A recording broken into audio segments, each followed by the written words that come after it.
What's going on, guys? Today is sort of an interesting... Well, first let me begin with, I wanted this video to be more elaborate when it comes to full squads and squad pairings, and kind of changes the way you think about full squads and reliable strategies and whatnot. And I was thinking to myself, you know, what's a formula that you could make that would give you a solid squad pretty much every time when you put in these variables, the classes that you get out would form a great squad. Well, I tried to do that, and I think I came up with a model so far that will serve as a baseline for future strategy videos, because I believe that the model I was able to come up with gives you a foundation for how to think about classes and how to think about these things in a certain way. And then also, when you're analyzing an opponent's class setup or squad setup, you can go ahead and kind of run that through the formula and figure out what you should be running in response to that squad. Of course, I do not take into consideration personal skill or personal play style. I only take into consideration what I believe to be the ideal class range and their position on a battlefield. So anyway, let's go ahead, let's get started. But really quick, I did want to mention to you guys, I've been getting a few requests here and there for live streaming, and I was wondering what you guys think about that.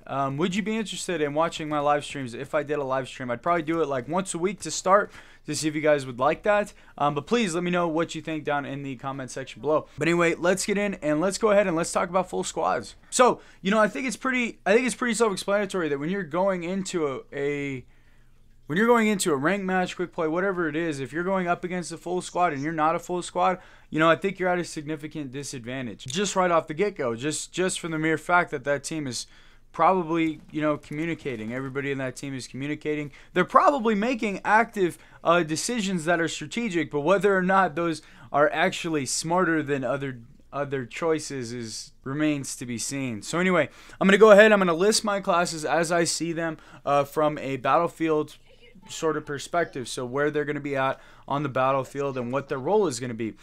So I'm not going to use the terms assault, marksman, and support like they use in the game, because I think those are incredibly misleading. I think that those terms can kind of get us confused, because when you look at something like the marksman class, you're going to have a sniper and you're going to have an enforcer. Those two classes are incredibly different, and it is very important not to conflate the two. Same with the assault classes. You have a difference between a point man and a tech. But anyway, let's go ahead, let's jump into it. So, to begin, I'm going to start with the frontline characters. These are the classes I consider to be on the front line. These are going to be the individuals that are pushing towards the enemy team right down the middle, and can be spread out across the middle, but not to the point where they're on a flank. And these two classes are going to be point man and predator. I think it's very self-explanatory as to why. And then secondly, I have frontline support classes. Now, these classes are going to be the ones that are going to be pretty much on the front line with your other characters, but they have a different sort of role. They want to stay alive a little bit longer, or you're going to be using them specifically because you have an ability that you want to use effectively. So these frontline support classes, they are going to be tank, tech, disruptor, and enforcer. Now, I did put Enforcer as a frontline support character because of the suppression ability. I do not see him as a marksman in any way, shape, or form. I think he is a great character when you pair him with the right things, but he's definitely a frontline support. He is not a fucking marksman. After that, we're going to have our midline Recon classes. These are the classes that are going to be behind the front line. These are guys that are going to be in the middle. And they are, and this is the Recon portion of that. I split this up into two ones. So we have midline Recon and we have midline team support. So for the midline Recon, I put in Scout and Diversionist, just because I feel like these two classes contribute to basically gathering intel, and they are the most effective at it. Yes, other classes can be used to gathering intel, but I think their purposes are best used elsewhere. That brings me to midline team support. These are going to be playing on in the same area as the Recon, except these ones are going to be focused on overall team support. This is where you're going to find your medic, ranger, and artillery. Now, medic and artillery seem pretty self-explanatory. I did not feel like I don't put artillery in with the Recon because of his mortar. And because of the fact that when people usually see that drone up, they try to shoot that fucker down pretty quick. So I see him more as a team support type of thing. He can definitely support your front line. He can support your flanks pretty much anywhere on the battlefield, which is really nice. Now, the one thing you may be thinking is like Ranger. Why the fuck did I put Ranger in here? That just doesn't make any sense. Well, the reason I put him in here is because he's definitely not a frontline character. He has his marksman rifle, which is good at ranges. But he does also have the submachine gun in his back pocket, but it's not that great. I didn't want to put him as frontline support because of that long range capability. And I did not want to put him in the very back. I wanted to put him right in the middle as a sort of team support character, because I think that's where he flourishes, because he can suppress from a distance, not as well as Enforcer, but he's definitely more accurate than Enforcer. And then also, if you need him to, he does have the submachine gun in his back pocket, so he fits right in with the midline characters, I feel, and that's the reason for that. Now, on your back line, this is going to be at the very back, basically behind the midline, behind the front line. This is going to be your sniper and your sentinel. I think for obvious reasons.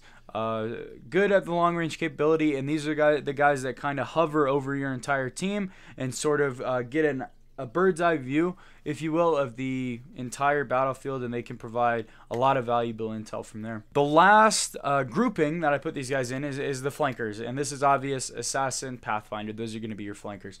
Now, why is this model important? I think this is important for looking at, overall team structure.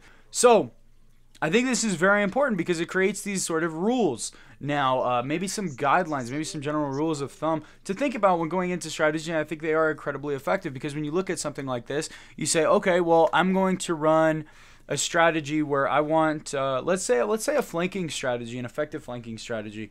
Well, there's a few different ways you can do that. If I'm going to be a flanker, I'm choosing either Pathfinder or Assassin. Okay, great.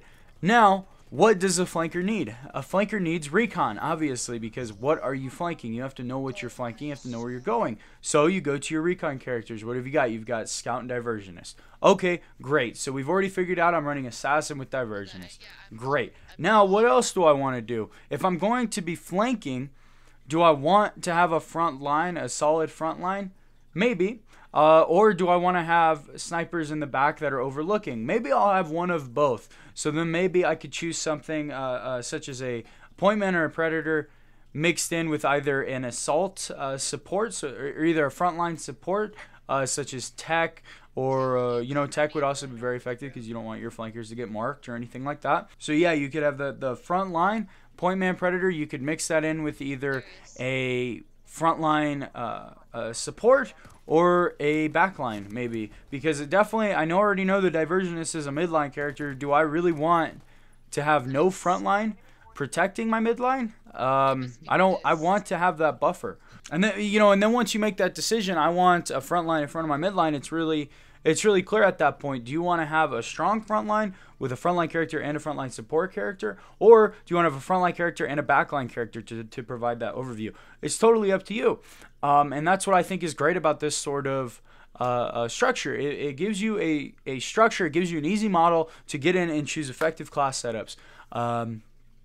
And it changes the way that you think about this game as well. So, I was just thinking, like, if you're running, let's say you're running against you're playing ranked and you're playing a team that's using, let's say they're using Sniper, Pointman, Tech, and Scout.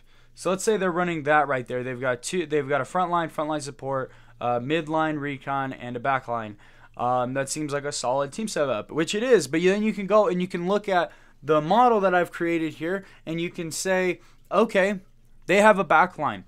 What does that do effectively? Like, what are a backline's weakness? They can kind of oversee the entire battlefield, and they also have a scout, right? Which is providing recon. It might not be a great idea to flank. Might not be. What are other options? Well, personally, I think that you would want to form a strong front line. That would be my initial reaction. So I would choose a pointman, predator, disruptor or tech, possibly tank.